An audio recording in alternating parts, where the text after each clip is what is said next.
নমস্কার, দশম শ্রেণীর ছাত্রছাত্রীদের স্বাগত জানাই। আজ আমি তোমাদের নির্মিতি অংশের যে সংলাপ রচনা রয়েছে তোমাদের সেই বিষয় নিয়ে আজকে আলোচনা করব। ঠিক আছে, তার মানে আজকের বিষয় হলো সংলাপ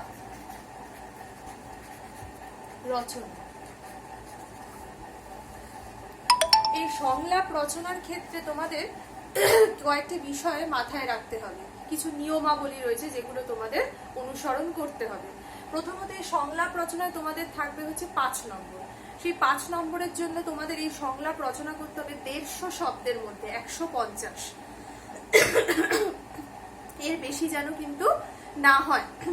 তো আরেকটা বিষয় সেটা হচ্ছে সংলাপ অবশ্যই এখানে দুজন মানুষের মধ্যেই হতে হবে, মানে দুই বান্ধবী হতে পারে, দুই বন্ধু হতে পারে, শিক্ষক ছাত্র হতে পারে, পিতা পুত্র হতে পারে।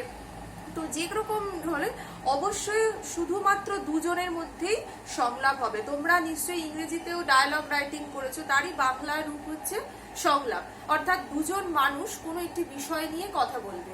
তো তোমাদেরকে এখানে বিষয় দিয়ে দেওয়া হবে এবং সেই বিষয়ের উপর নির্ভর করে তোমাদের কিন্তু সংলাপ রচনা করতে হবে। এবং মোটামুটি ভাবে প্রত্যেকের মুখে 5টি করে সংলাপ কিন্তু প্রয়োজন। ধরো 5 5 10, অর্থাৎ দুজনে মিলে 10টি সংলাপ কিন্তু দেওয়ার চেষ্টা করবে।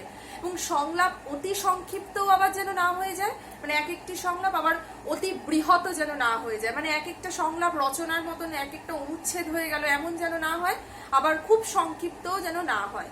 ঠিক আছে, এবং বিষয়ের বাইরে গিয়ে কখনোই তোমরা আলোচনা করবে না। পুরো সংলাপটার মধ্যে মানে বিষয়টাই যেন গুরুত্ব পায়। এবং সংলাপের সূচনা, তোমাদের প্রথমেই যে সমস্যাটা হয় সেটা হচ্ছে সংলাপের সূচনা। তোমাদের যেহেতু এটা বিষয় উপযোগী সংলাপ, সেই কারণে তোমাদের লক্ষ্য থাকবে যে আমাদের মূল বিষয়েই ঢুকতে হবে।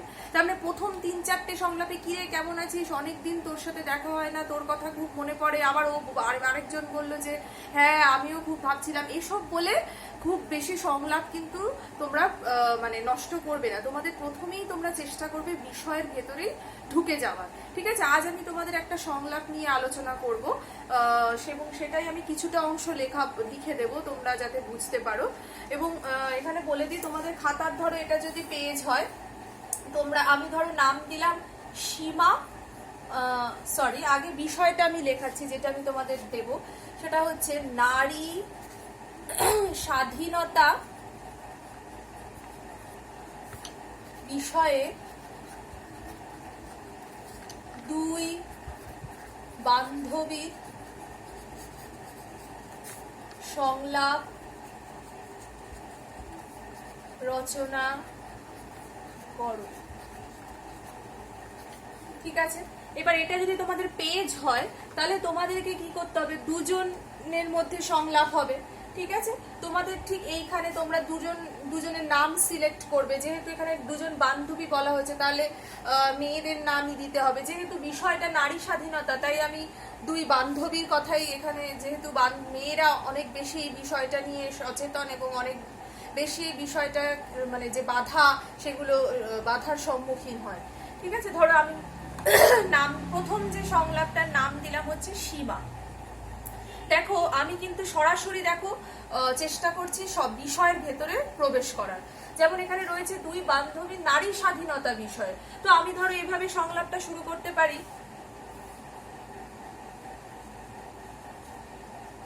জানিস সোমা, যেহেতু দুজনের মধ্যে সংলাপ রচনা হচ্ছে, তাহলে আমি ধরে নিলাম যে সীমা এবং সোমার মধ্যে সংলাপ রচনা করা হচ্ছে। এবং এই নামগুলো তোমরা নিজেদের মতন বেছে নিতে পারো, তোমাদের ইচ্ছে মতন। জানিস সোমা উচ্চ মাধ্যমিকের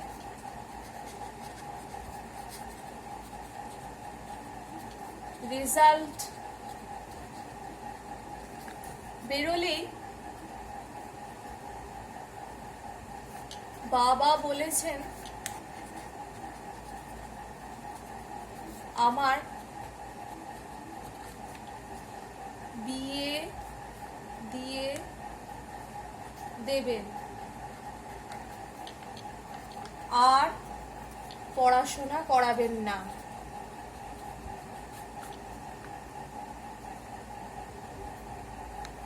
আচ্ছা, এটা গেল আমার প্রথম সংলাপ। তো তাহলে দেখো আমি কিন্তু সরাসরি মানে একটা বিষয়ের মধ্যে প্রবেশ করলাম যেখানে আমি নারী স্বাধীনতার আলোচনাটা খুব ভালোভাবে করতে পারবো। আমি কিন্তু এখানে কিরে কেমন আছি সেই সব দিয়ে বেশি কিছু কিন্তু বললাম না। এইবার দেখো সোমা, এবার সোমা উত্তর দেবে এবং সংলাপ কিন্তু এখানে খুব বেশি আড়ষ্ট শব্দ ব্যবহার করবে না, কেননা আমরা সাধারণ চলতি ভাষায় যেভাবে কথা বলি চেষ্টা করবে সেরকম। আবার অতিরিক্ত সরল বা মানে কি বলবো রুচিবিহীন ভাষাও আবার ব্যবহার করবে না তোমরা, যেহেতু এটা সাহিত্যিক সংলাপ তাই ভাষা সুগঠিত হবে কিন্তু অতিরিক্ত আড়ষ্ট যেন আবার না হয়ে যায়। এবার সোমা দেখো, সোমা যদি বলে সে কি রে তুই তো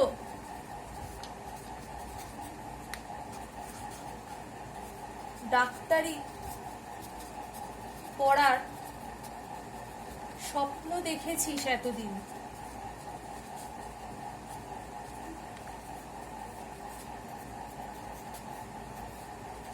তুই বাবাকে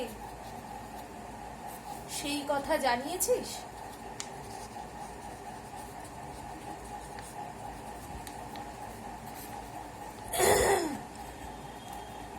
এবার ধরো সীমা আবার কিছু বলছে। এবার সীমা বলছে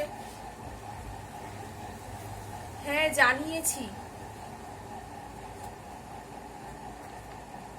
দেখো একদম যেভাবে কথা বলি আমরা, যেমন সে কি রে, আমাদের যে মনের ভাবগুলো ঠিক সেগুলোও কিন্তু এইভাবেই তোমরা দেবে। বিস্ময়বোধক চিহ্ন দিতে পারো, কমা দিয়ে তোমরা জানিস সে কি রে, হ্যাঁ, মানে যেভাবে আমরা উত্তর দিয়ে যেভাবে আমরা একে অপরের সাথে কথা বলি সেভাবেই কিন্তু সংলাপ রচনা হবে।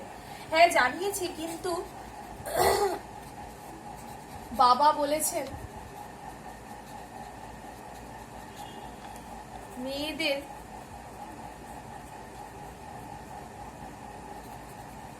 বেশি পড়তে নেই।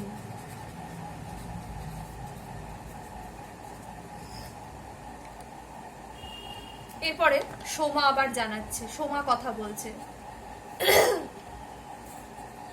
কিন্তু তোকে বোঝাতে হবে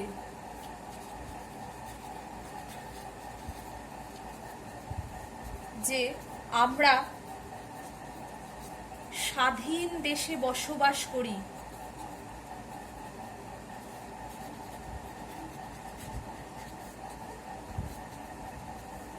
আর মেয়েদের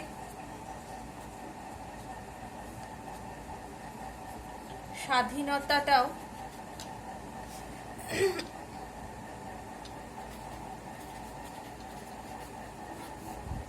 একই রকম ভাবে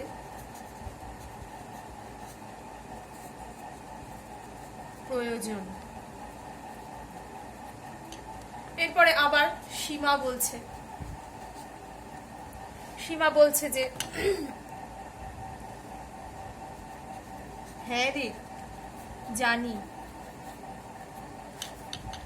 মেয়েরা নিজের পায়ে না দাঁড়ালে প্রতিষ্ঠিত না হলে কখনোই কাঙ্ক্ষিত স্বাধীনতা ভোগ করতে পারবে না। আচ্ছা, আমি তোমাদের মোটামুটি 1 2 3 4 5 5টা সংলাপ আমি তোমাদের লিখে দিলাম, ঠিক আছে? তাহলে দেখো এরপরে শেষটা তোমরা করবে, আমি আমার মতন করে। এবার তোমরা তোমাদের যদি মনে হয় যে তোমরা তোমাদের মতো করে শুরু করবে সেটাও তোমরা করতে পারো। আমি তোমাদের একটু দেখিয়ে দিলাম। এবার শেষটা এটা তোমরা তোমাদের নির্মিতি খাতায় করবে এবং করে আমাকে দেখাবে।